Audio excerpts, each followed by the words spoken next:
2008 के Malegaon blast case में 17 साल बाद बड़ा फैसला आ गया है। मुंबई की एनआईए कोर्ट ने बीजेपी सांसद रही साध्वी प्रज्ञा ठाकुर, कर्नल श्रीकांत पुरोहित समेत कई 7 आरोपियों को बरी कर दिया गया है। कोर्ट ने कहा है कि ना तो बाइक में बम रखने का कोई सबूत मिला है और ना ही कर्नल पुरोहित के खिलाफ आरडीएक्स रखने के कोई ठोस साक्ष्य पेश हो सके हैं।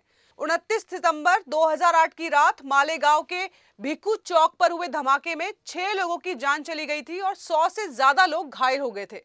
धमाके के बाद इस केस की जांच महाराष्ट्र एटीएस फिर एनआईए ने की।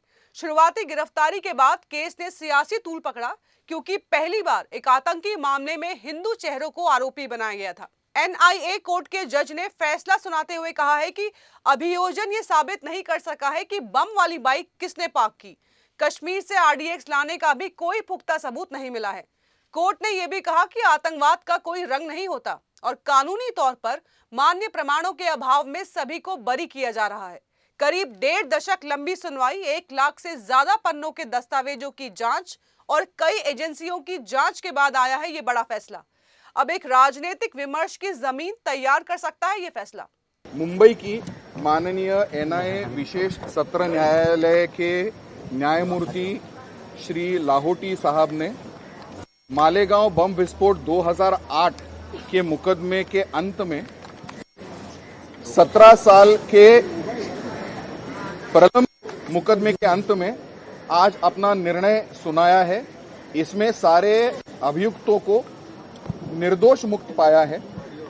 इसके जो मूल बिंदु है वो यह है कि जो साध्वी प्रज्ञा सिंह ठाकुर की मोटरसाइकिल बताई गई थी, वो उनकी मोटरसाइकिल वह इस्तेमाल कर रही थी या उनकी थी, ऐसा कोई भी पुख्ता सबूत प्रोसिक्यूटिंग एजेंसी न्यायालय के सामने नहीं रख पाई है।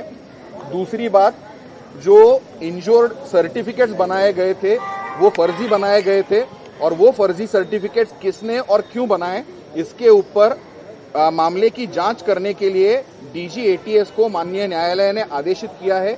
उसी तरह से सुधाकर चतुर्वेदी जी के घर पर जो आरडीएक्स के झूठे और गलत पद्धति से ट्रेसेस प्लांट किए गए, उसके ऊपर भी तफ्तीश होनी चाहिए। ये भी निर्देश और प्रोब करने के लिए डीजी एटीएस को निर्देशित किया है। माननीय न्यायालय ने सब आरोपियों को एमसीओसीए से तो दोष मुक्त हो ही चुके थे, लेकिन यूएपीए से और बाकी जो सेक्शंस लगाए हुए थे, आईपीसी होगा, एक्सप्लोसिव एक्ट्स होगा, उस सब से बाइज्जत बरी